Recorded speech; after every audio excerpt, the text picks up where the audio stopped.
Ayan mga kasabi, luto po tayo ng adobong manok. Version lang to mga kasabi.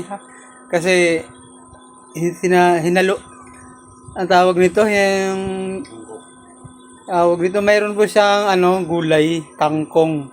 Kasi ang kangkong naman kasabi, inaadobo rin naman natin yan, di ba? Kaso nga lang, wala siyang sahog. Ito, hinalo na sa manok. Try lang natin ito mga kasabi ha, kasi lutong bahay lang to. Hindi ito binibenta. Pero pwede rin pambenta kasi pareho. Masarap naman to ang gulay na to eh. Ayan mga kasabi, hapunan po to. Oh, sarap. Takam. Anong mayroon sa inyo dyan mga kasabi sa hapunan ulam? Ito po ang manok with kangkong. Sabi, Diyos ko, huwag kayong maggulat mga kasabi ha.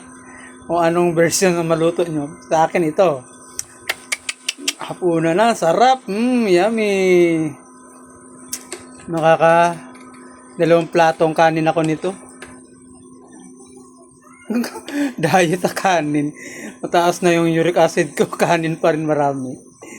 Pwede to ulam bukas, sa umaga, almusal. Ewan ko lang kung may matira mga kasabi. Kasi ulam ng bayan to mga kasabi. Kung may matira pa ha.